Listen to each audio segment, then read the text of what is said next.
All right, welcome to No Better Time. I'm Phil Salter, and I'm here today with Camille Neilsen, and she is the proud owner of You Dance Studio.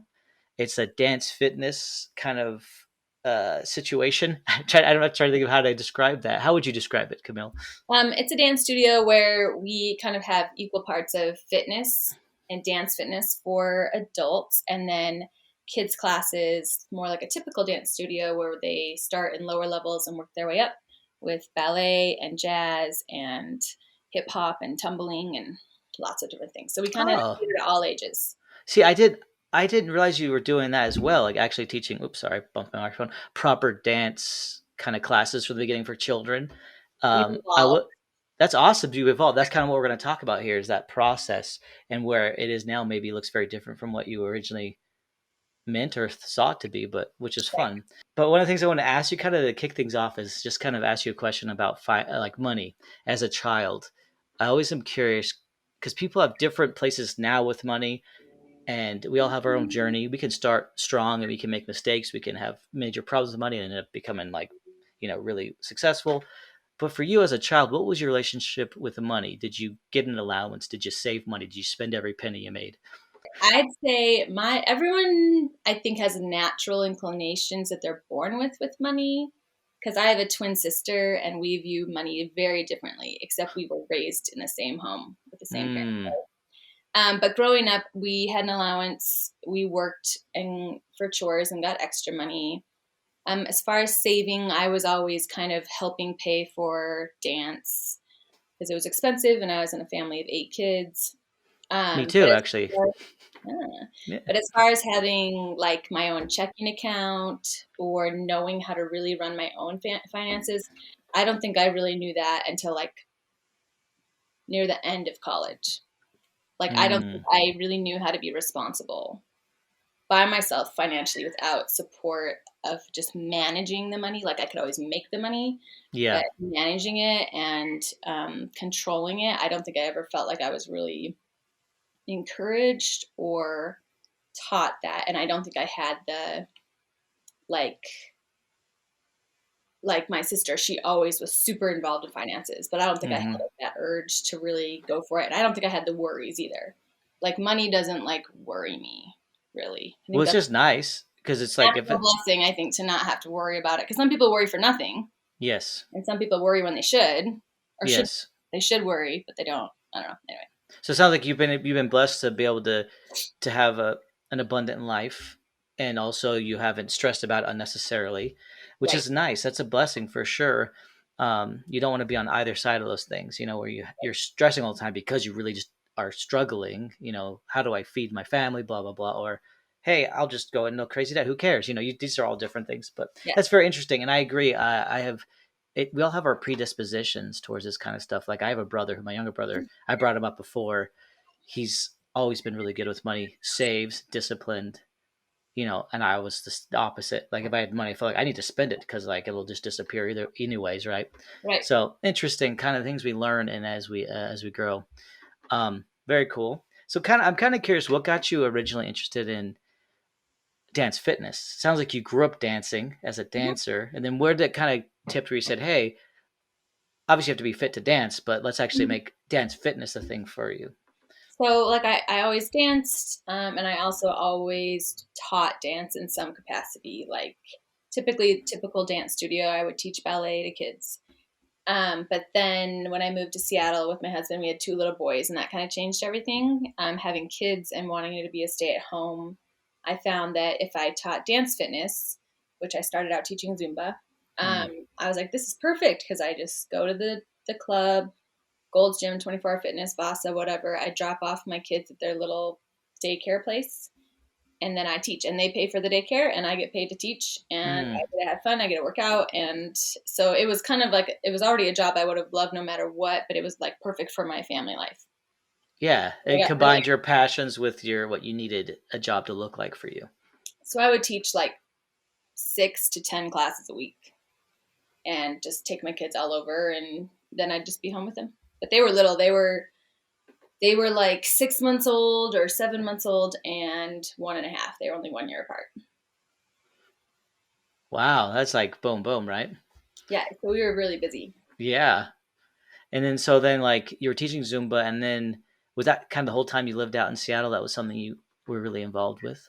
Yes, so we were there for 6 years. I think I took a break for a year when I had my daughter, Bay, but for 5 years I always taught something in some way, shape, or form, whether it was just a little bit or every single day, or I taught for, a smaller studio or at a bigger gym.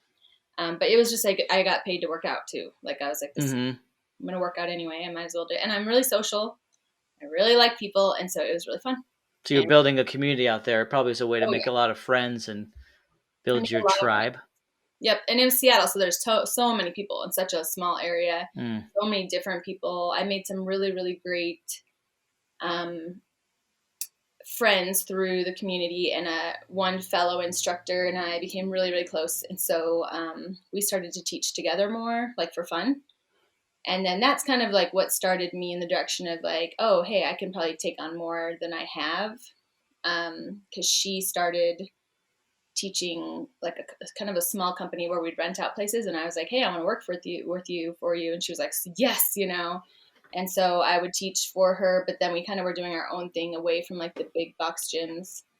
And then I even started teaching a little bit just in my garage, Like like little in this is still in classes Seattle, right? in Seattle. Oh, okay. And I think that's when I was like, wow, I can like do more than I thought, and I like it, and I liked Mm. it. Was it kind of scary at first to like make Yeah. that jump from hey, I'm working for someone else who has this whole thing structures all in place. I just kind of drop in and do my thing.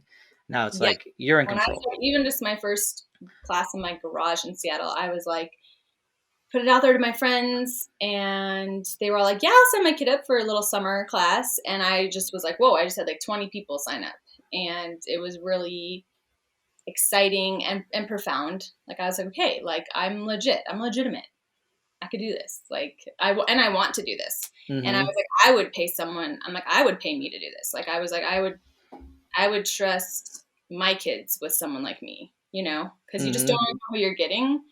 And I'm like, I felt like I had that quality where I'm like, hey, your kids will be safe with me, and I'll work really hard, and I'm here for them.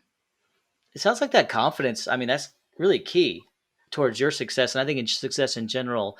And not that someone might start something not being confident, and that's okay.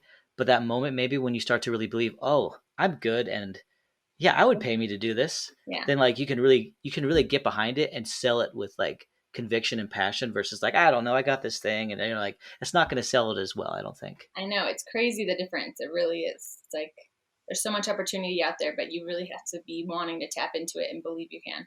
Yeah, for It's so sure. easy, but it's not that easy. Yeah, yeah. Like so obvious, but hard. Yeah, definitely. And then so then you end up moving back. I guess the next step would be you did that.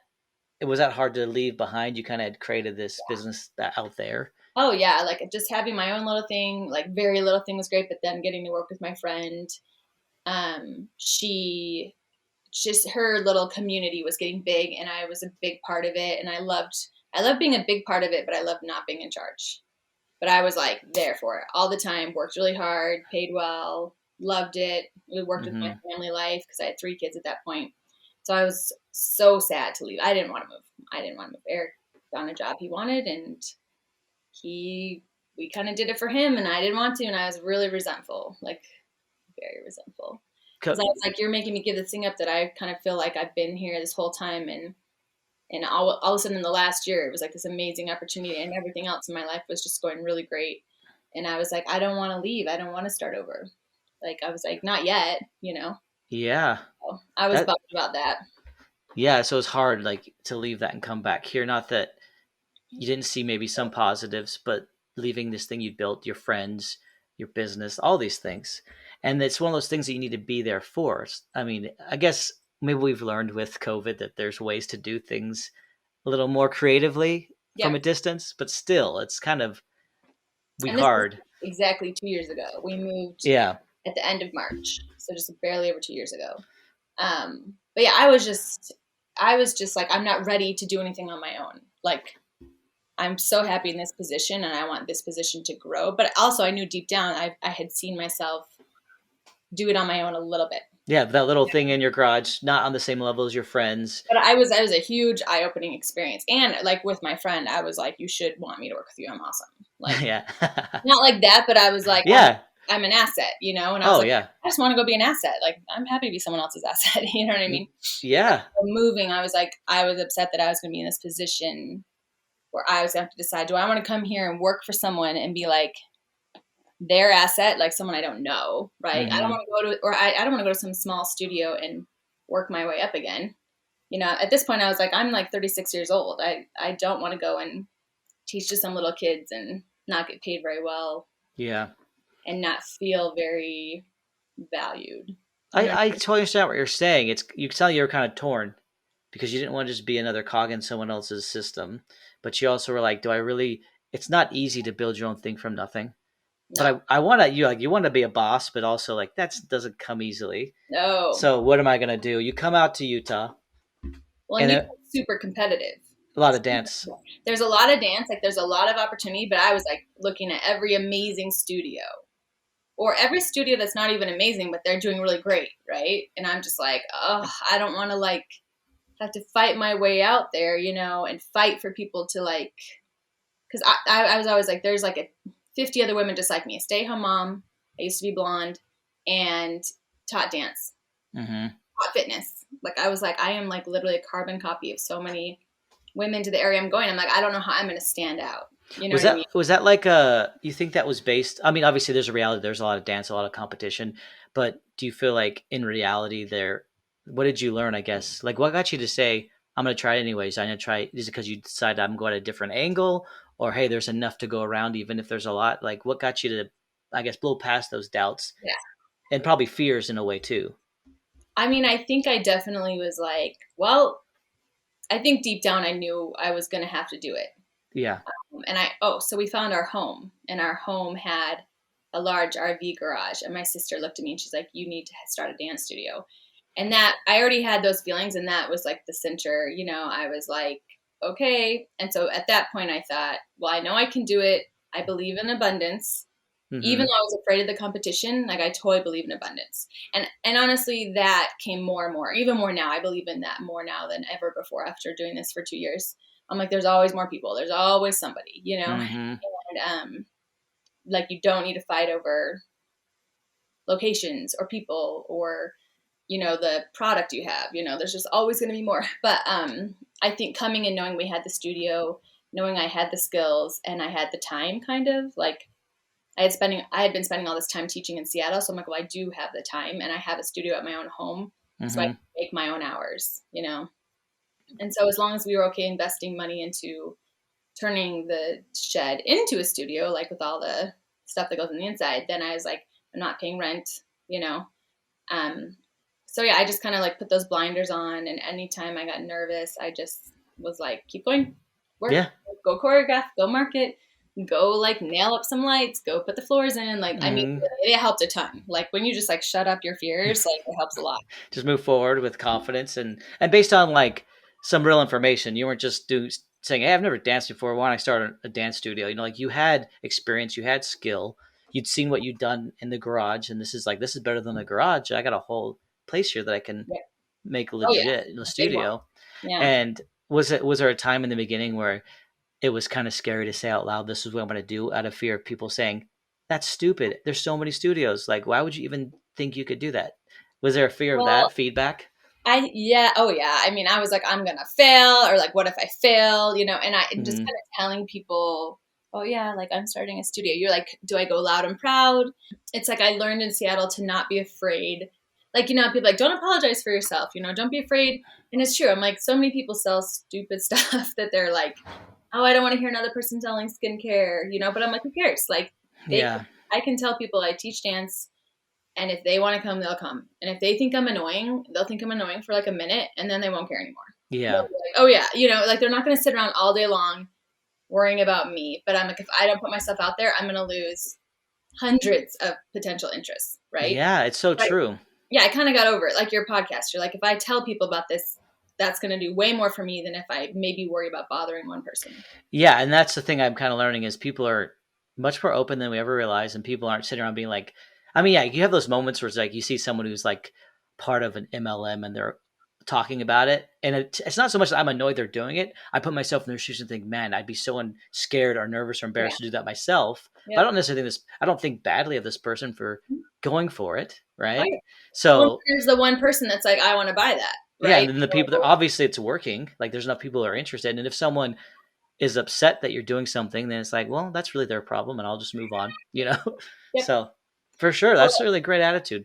well, and it's like people say sell things you care about, but I'm definitely like, I feel like I'm selling like a service. And I think, Mm-hmm. well, it is a service and I think it's a valuable one. And so kind of just feeling like, well, what am I selling and how do I feel about it? And so like, also like I'll invite people to class and then it's like anything, you get nervous, like, oh, come in, do you want to do a podcast? But I'm like, I got to the point where I'm like, I'm not going to apologize for asking. And if they say no, I'll be like, great. If you ever want to come, the door's always open. Like Yeah. I never say, oh, if you want to, like, I'm just like, hey, I had this thing, it's super fun, you should try it. And whatever they say, I'm like, great, you should try it. Like, if you ever want to try it, we're always here, Yeah, that's great. I just feel like that way, I'm always walking around confident and excited about what I do, and people can totally see that, right? It's Mm-hmm. And okay. you have this feeling like, I know that if they try it, they'll see these benefits. Oh yeah. And if they don't see the benefits, that's okay too. But like, more likely they'll see like, oh wow, what would you say the benefits are using dance for fitness? What are they? Would you say? So I think, first of all, like one of the big things of, this millennium or whatever is screens. There's no screens in there. It's like, hello, for adults and kids. It's like, come be a part of a group of people where you're not staring at a screen. And then exercise is so good for you. Like more and more and more it's coming out. I think group exercise has a huge pull because people need that social time.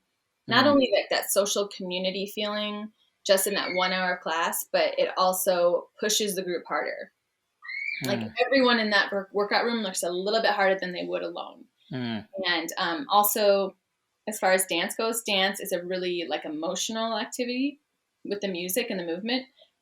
And so with all the music that's like really energetic, it is going to like lift you up, it like pumps you up and like kind of moves you forward. And I think sharing that feeling, I think there's a reason why people love it. I mean, people have been doing dancing forever. I mean, jazzercise in the 80s. That basically now I Mm. do like hip hop fitness. That's more what I do now.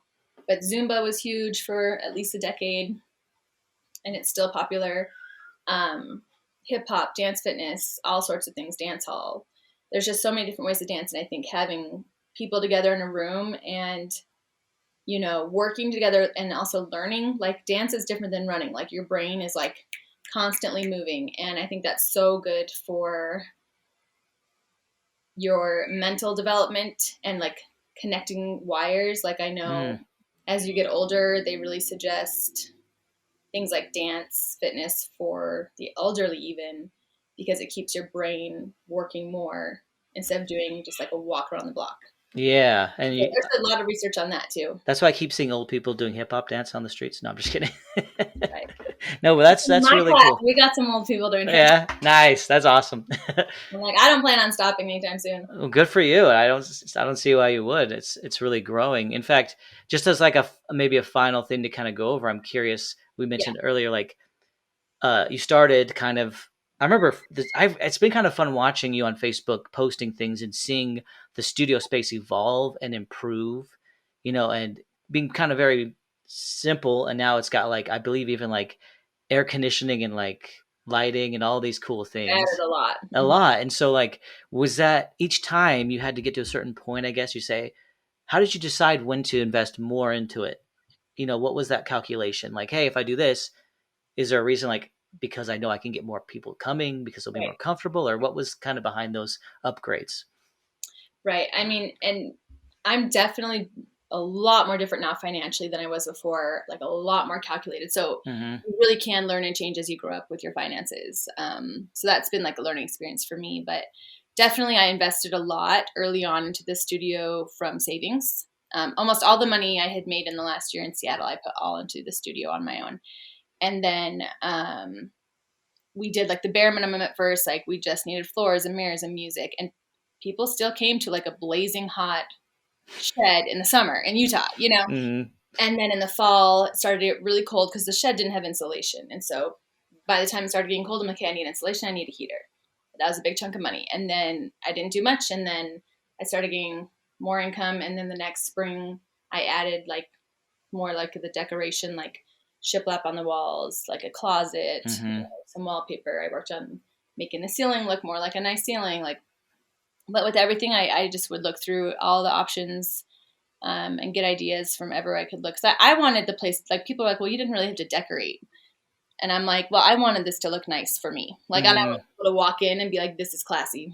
And so, but yeah, I hopefully am not going to be having to put a lot more into the studio. I think it's after 2 years is kind of where I want it to be for a long Yeah, time. yeah. But I just put like a logo up on the inside of the garage door, and that was really cool. So now with all of like our posting and stuff, we have the logo like in the background, and so it's like just really exciting to see the look of the studio match kind of like what we feel like it is as a home, like a dance studio home, as well as kind of having the logo of U Dance Studio, like putting that out there for everyone to see. And so Yeah. that's just slowly making those decisions, but always maintaining, like I didn't want to get into any kind of debt. So, Yeah. so Which I is think it's smart. okay to take time. You don't have to do it all at once. Yeah, and I mean, for me, I'm a very like get gung ho kind of person, so it'd be hard for me to say not do it all because you have I'm sure you had this vision of what it could be like Oh yeah. aesthetically and functionally, and Mm-hmm. say let me prove this first. Let me Yes. I have this idea, this concept. I'm going to take a certain amount of risk in getting the bare minimum. Okay, things are running. Did you find that as you've added and made it a more comfortable space and meet those needs, has it helped it grow? I mean, it sounds like people are still interested even with it being hot, and it's Yeah. Oh yeah. No, I think definitely people walk in now and they're like, whoa, like that's their reaction now when they come in is holy cow, you look on the outside and you don't think it looks like this on the yeah, it really adds to the experience, I think, for sure. Yes. Well, and when I go places, anywhere, like my kids' preschool or another dance studio or a restaurant, like I care about ambiance, like a Hmm. lot. And so I know some people don't, but I do. And so my goal is to have it look really nice, but I absolutely like have to maintain the level of quality instruction. Yeah, So I definitely was someone who's like, I'm happy to have both. I want both, and having it be a home dance studio, like I kind of feel like I want it to look as professional as I can since it's like connected to my house. yeah, that's true. I feel like that is going to be a level for people to be like, oh, but it's like at someone's house. And so the best I can do to keep it more professional feeling, I think that's going to serve me better since it is, in a residential neighborhood. But you also have other instructors, right? That you started just you, Yeah. and then you kind of, and as far as deciding, hey, let me add these new kind of classes, maybe children's intro to ballet or jazz or other types of fitness, or just pure dance classes, I guess. Like that was kind of a calculation as well to see. Did you kind of get your feelers out there? To like, hey, if I were to add this kind of class, would people Oh, yeah. join? That's kind of what you Yeah. did. Well, Yeah. I feel like so many things have evolved. And that's the thing with any business owner. I'm like, you got to like really keep your mind open. Hmm. I always joke, I'm like, I'm not trying to make like fetch a thing. Like, I'm not trying to like make something be what it is. Like, I don't care. Like, I don't care. I'm not going to force it if it's not going to happen. And so when I started teaching kid classes, they were kind of like kid fitness. But I just found a lot of people here want technique. They want their kids to be tumblers. They want their kids to be ballerinas. They want their kids to be Hmm. professional dancers. And so I can do that. But in Seattle, it was different. In Seattle, people were like, I just want my kids to move. Like, Yeah. I just want them to get out there, move, and have fun and dance. But it doesn't have to be all this choreography and all this technique. So anyway, so I just started to implement more of like a typical dance studio levels that I grew up with, and that brought more people in. That's a need that was here that I didn't know how strong that was. Yeah, you had to kind of remove that preconceived notion of what it was going to be and be like, oh, this is a need, and I can Yeah, fill this need, and I have the ability. And you start to vet people to be part of your system to teach those things in the way you feel it needs to be taught on a certain level and quality. That's really exciting. being open to feedback, like asking because one of my sisters, she was like, I think people want like more technical stuff for their kiddos, and is it like easy to hear? Mm, I mean, it wasn't hard to hear, but you definitely have to be like, okay, like I can hear that and I can make the changes. That is different than what I was thinking. And so it's been like I teach adult classes now, like adult dance classes, like adult ballet, adult jazz, that there's not a big market for, and it is huge in my studio, like way bigger than I thought it would be. And I think it's because since we have all these fitness classes, people have gotten to know each other really well. So then people started saying, "Hey, can we do like a real jazz class, like as a kid?" And I've been really surprised. I'm like, I got like 14 people, and they're committed. We buy costumes, we do dances. I want your wife to join us, and so She should. I think it's funny now that we have our babies over a year. She's starting to like be like, oh, I can do things again. Not that she it couldn't takes have, but it's time. just exhausting. And It takes time. I'm trying to encourage her, to do more of these kind of things. It's really good for the heart and soul, particularly of a dancer, I which know, right? I'm not, but I can understand on the level, I guess, of how that fulfills a need Yeah, but physically and emotionally. that's definitely a market I did not know would be this strong, and I feel like I'm just at the beginning of how strong that could be. So that's I don't know where that's going to go. I don't know if I'm going to have a bunch of adult classes and like we just had a performance week and we performed just like all the kids and That's people came in awesome. and people were super into it and we were into it and I was like, you're the hardest class. I was like, these adult classes are the hardest working classes I have. Like these women, these mamas are like, I'm not backing down. Like anyway, Fulfilling, so living their dream, or going back to some. I'm sure there's some that have done it before, and some that want to experience it that oh were yeah, always maybe afraid to try when they were kids or adults. It's never too late. Man, that's right. the name of my podcast is No Better Time, and there's no better No better time. time than the time. Yeah, no better So time than the present. I'm so excited for you to see where this goes, and as it evolves, and your attitude towards it will evolve into what it can be and will be. And I do agree. Like listening to that feedback can be hard because I've received feedback recently about my photography business, and I had to like take a moment to be like, "Who do you think you are telling me this? I've been doing this for 4 years." And I'm like, "Wait a minute, that's actually makes sense." It made it, and once I listened, it changed like really to like change my life. Seriously. Yeah, So awesome. thanks so much for your time, Camille.